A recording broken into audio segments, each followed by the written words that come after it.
semalam Raja Bahrain setuju muktamad melalui Perdana Menteri anaknya iaitu Putera Diraja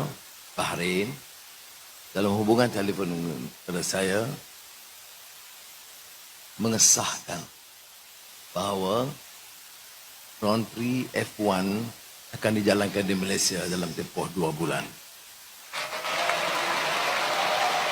Diplomasi diraja antara Yang di-Pertuan Agong Sultan Ibrahim dan Raja Bahrain Raja Hamad bin Isa Al Khalifa mencipta detik sejarah apabila berjaya mengembalikan semula perlumbaan Formula 1 F1 ke litar antarabangsa Sepang SIC selepas 9 tahun.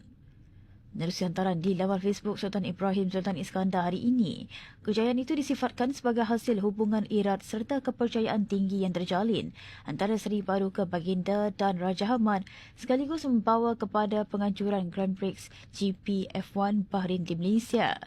Hantaran itu turut memaklumkan dalam usaha mencari jalan penyelesaian, Raja Bahrain telah mengadakan perbincangan menerusi panggilan telefon kepada Yang di-Pertuan Agong dan perbincangan berlangsung dalam suasana penuh mesra serta semangat persahabatan.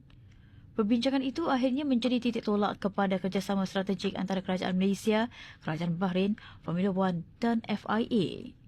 Hantaran itu turut memaklumkan pengumuman litar Sepang sebagai tuan rumah bagi F1 Grand Prix Bahrain diterima baik terutama dalam kalangan peminat F1 di Malaysia dan serantau sekaligus mencipta lembaran sejarah tersendiri yang mencerminkan hubungan diplomasi diraja yang cukup baik antara Sultan Ibrahim dan Raja Hamad.